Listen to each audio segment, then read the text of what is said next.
नमस्कार। बोल खिलाफ आजाद है तेरे, मैं अभिसार शर्मा। उत्तर प्रदेश के चुनाव आने वाले हैं और भारतीय जनता पार्टी ने घोर सांप्रदायिक खेल शुरू कर दिया है। दोस्तों, पौने 5 सालों में इनके पास विकास दिखाने के लिए बिल्कुल नहीं था, इसलिए इन्होंने हिंदू मुस्लिम का खेल शुरू कर दिया है, सांप्रदायिक खेल शुरू कर दिया है। जिस तरफ देखो दोस्तों, चाहे इनके राजनेता हो, खुद मुख्यमंत्री हो या फिर इनका गोदी मीडिया जिस तरह से प्रचार प्रसार कर रहा है इनके लिए और जिस तरह के जहरीले कार्यक्रम कर रहा है। सबसे पहले मैं आपका परिचय कराना चाहूंगा उत्तर प्रदेश सरकार में मंत्री ठाकुर रघुराज सिंह से। निहायत ही विवादास्पद बयान। कहते हैं कि मदरसे जो हैं आतंकवादियों के अड्डे हैं, यहां आतंकवादियों को ट्रेनिंग दी जाती है, अगर मुझे मौका मिले तो बंद करवा दूंगा तमाम मदरसे। पहले तो मैं पूछना चाहता हूं माननीय रघुराज सिंह से, आपके पास पौने 5 साल थे, कर देते ना भाई ये। पहले मैं चाहूंगा कि आप सुनिए महाशय कह क्या रहे हैं, फिर मैं उसकी चर्चा करूंगा। पूरे देश के मदरसे बंद कर दूंगा। मदरसे जो हैं वह आतंकवादियों के अड्डे हैं, आतंकवादी की ट्रेनिंग दी जाती है। सुना आपने? इनके बयान का दूसरा हिस्सा मैं आपको बाद में सुनाऊंगा। मैं समझना चाहता हूं रघुराज सिंह से, रघुराज जी, अगर 2 मिनट के लिए मैं मान भी लूं कि इक्का दुक्का आतंकवादी इन मदरसे से निकले हों, तो निर्भया का दुष्कर्म और उनकी हत्या जिन 5 लोगों ने की थी, वो भी किसी ना किसी स्कूल से पढ़े होंगे। हो सकता है सरकारी स्कूल से पढ़े हों। तो क्या तमाम सरकारी स्कूल्स को बैन कर देना चाहिए? सिर्फ इसलिए कि चुनाव आ रहे हैं आप इस तरह से हमला कर रहे हैं? और जानते हैं, मुद्दा यह नहीं है कि इन्होंने मदरसों पर हमला किया। ध्यान से सुनिएगा मैं क्या कहने वाला हूं। मुद्दा यह है कि इन्होंने हमारे बच्चों पर हमला किया। इन मदरसों में गरीब बच्चे पढ़ते हैं और यह मान्यवर जो हैं खुलेआम कह रहे हैं कि इन मदरसों को बंद कर देना चाहिए जहां बच्चे तालीम लेते हैं। अपवाद हर जगह हो सकता है। मदरसों में अगर कट्टरवादी प्रशिक्षण मिलता है तो सच तो यह है कि अगर आपको इस तरह की टीचिंग, इस तरह की शिक्षा मिल रही होगी तो आप दुनिया में अपना वजूद नहीं बना पाओगे।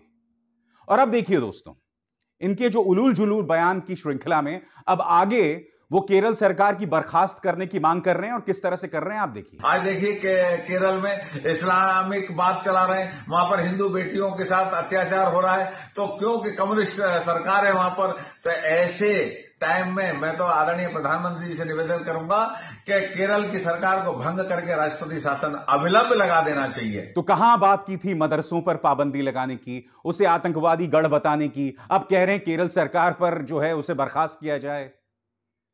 मैं साफ तौर पर कहना चाहता हूं दोस्तों, भारतीय जनता पार्टी उत्तर प्रदेश के चुनाव आते ही तमाम जहर उगल रहे हैं। इनकी जुबान पर कोई काबू नहीं है। इन्हें यह नहीं समझ आ रहा कि हमें किस तरह की बातें करनी है और बेहूदगी जो है वो लगातार जारी है। कल आप जानते होंगे कल क्या हुआ था? जेवर इंटरनेशनल एयरपोर्ट का उद्घाटन। वहां पर माननीय मुख्यमंत्री योगी आदित्यनाथ तमाम डिप्लोमैट्स के सामने उन्हें किसकी याद आई? जिन्ना की याद आई। किसकी याद आई? दंगों की याद आई। यह हमारे मुख्यमंत्री हैं दोस्तों। गर्व होता है ऐसे मुख्यमंत्री का कि राष्ट्रीय शान की पहचान जेवर इंटरनेशनल एयरपोर्ट के शिलान्यास के मौके पर इन्हें याद आ रही है जिन्ना की और दंगों की। सुनिए क्या कहा था। कि देश गन्ने की मिठास को एक नई उड़ान देगा या जिन्ना के अनुयायियों से फिर दंगा करवाने की शरारत करवाएगा, और यही तय करने के लिए आज आप सबका आह्वान करने के लिए मैं स्वयं आपके बीच यहां पर उपस्थित हुआ हूं। दोस्तों, मुझे तो ऐसा लगता है कि भारतीय जनता पार्टी को मानो किसी तरह का कोई कॉन्ट्रैक्ट मिल गया है पाकिस्तान से जिन्ना की पब्लिसिटी करने के लिए। मैं आपको मुख्यमंत्री आदित्यनाथ के 2 भाषणों का हिस्सा सुनाना चाहता हूं। एक मोन्टाज दिखाऊंगा मैं आपको और इसमें आप देखिएगा कितनी बार इन्होंने जिन्ना और तालिबान का नाम लिया है। सुनिए। तालिबान का समर्थन का मतलब आज जिन्ना का समर्थन कर रहे हैं, एक प्रकार से तालिबान का समर्थन भी कर रहे हैं। राष्ट्र नायक सरदार पटेल एक और है और दूसरी तरफ इस राष्ट्र को तोड़ने वाले जिन्ना दूसरी तरफ तालिबान। इस क्रूरता को दुनिया ने भी देखा था। एक तरफ सरदार पटेल है जो राष्ट्र नायक है, दूसरी तरफ खलनायक के रूप में राष्ट्र तोड़क जिन्ना भी है। मजा आया?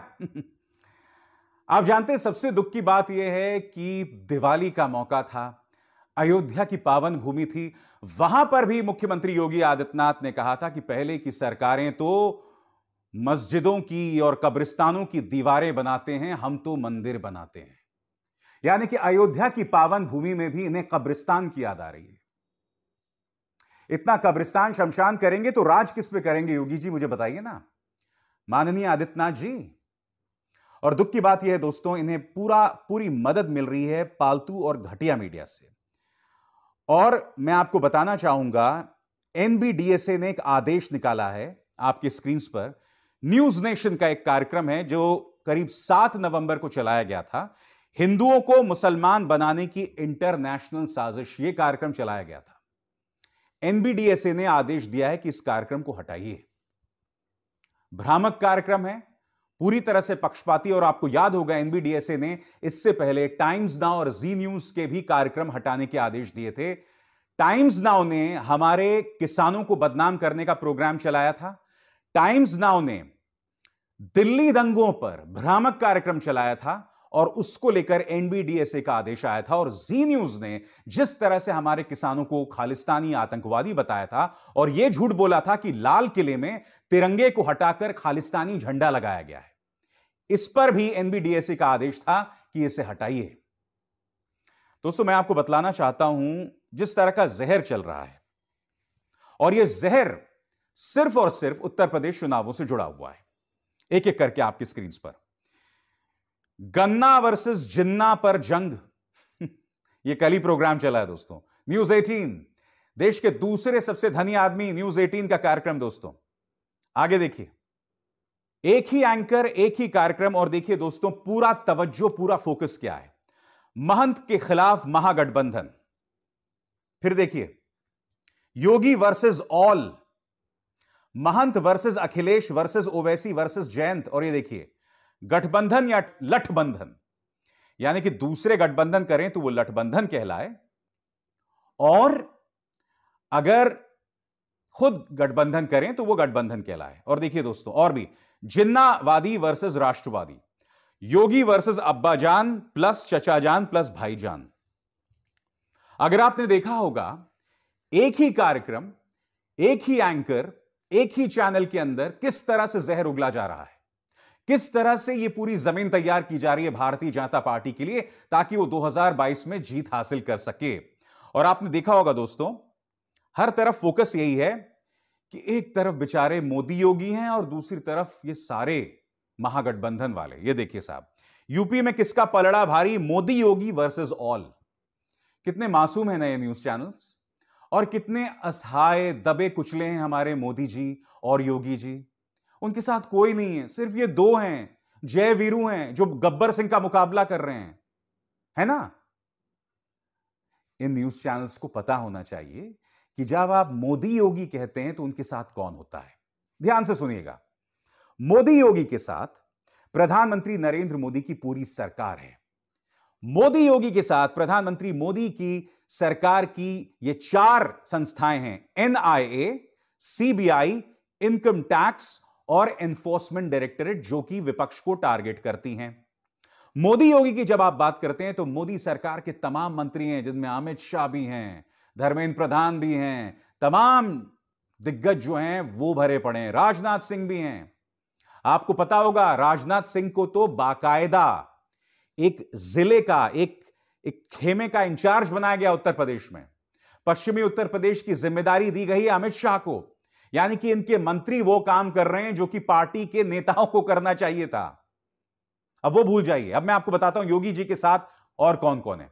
योगी जी के साथ उनका पूरा प्रचार तंत्र है, करोड़ों रुपए झोंके हैं इन्होंने न्यूज चैनल्स में। योगी जी के साथ नोएडा के तमाम न्यूज चैनल्स हैं। क्या ये लोग ये बात भूल जाते हैं?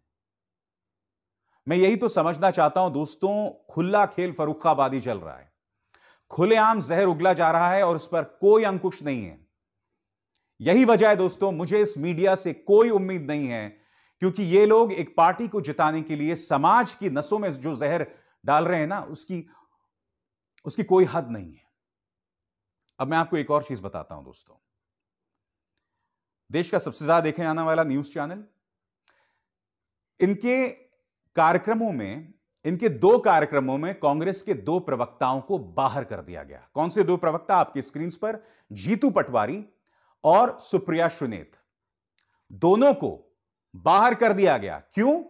क्योंकि ये जो सवाल पूछ रहे थे भारतीय जनता पार्टी के प्रवक्ताओं से, ये जो सवाल पलटकर इनके एंकर्स से पूछ रहे थे, इनके पास उसके जवाब देने की हिम्मत नहीं थी। तो इन्होंने क्या किया? दोनों ही प्रवक्ताओं को बाहर कर दिया। जीतू पटवारी क्या कह रहे हैं आपके सामने? सबसे बेहतरीन नजर वो है जो अपनी कमियों को देख सके, क्योंकि नींद तो रोज खुलती है लेकिन आंखें कभी कभी। अरुण पुरी जी, मैंने प्रयास किया था आज तक की एंकर का सच से साक्षात्कार करवाऊं, लेकिन एंकर की झुंझलाहट ने आज तक की निष्पक्षता पर फिर सवाल उठा दिया। नीचे लिखा है खिसियानी बिल्ली। और इसी तरह से आप देख सकते हैं सुप्रिया सुनेत भी कह रही हैं, उन्हें भी एक एंकर ने बाहर का रास्ता दिखला दिया। मैं कुछ और कहना चाहता हूं। फिर से देखिए दोस्तों, ये जो मैंने आपको दिखाया था कुछ देर पहले, कल ही ये प्रोग्राम चला है न्यूज 18 पर, गन्ना वर्सेस जिन्ना पर जंग। और इसमें तस्वीर किसकी दिखाई दे रही है? प्रमोद कृष्णन की, आचार्य प्रमोद कृष्णन की, जो कि कांग्रेस के नेता भी हैं। जब आपको गोदी मीडिया इस तरह से बाहर निकाल देता है तो आप इन न्यूज चैनल्स में क्यों जाते हैं? आपकी ऐसी क्या मजबूरी है? मैं ये तो समझना चाहता हूं कि क्या इन न्यूज चैनल्स पर दिखना कांग्रेस के नेताओं के लिए इतना जरूरी है? खासकर वो न्यूज चैनल्स जिनकी फितरत, जिनका चरित्र किसी अपराधी से कम नहीं है। इन लोगों ने, इनमें से कांग्रेस के एक एंकर को जिसने निकाला, उस पर मीटू के भी आरोप लगे थे। तो यहां मैं आपसे यह कहना चाहता हूं कि कृपया इस बात पर अवलोकन करें, इस बात पर आत्ममंथन करें कि आपको इन न्यूज चैनल्स में जाना है या नहीं जाना, क्योंकि ये न्यूज चैनल्स सिर्फ और सिर्फ जहर उगलने का काम करते हैं और कुछ नहीं। मगर बोल के लब आजाद है तेरे का फलसफा यही है कि सच आपके सामने लाना बेबाकी से, बगैर डरे। और यह काम न्यूज क्लिक पर मैं लगातार करता रहूंगा। नमस्कार।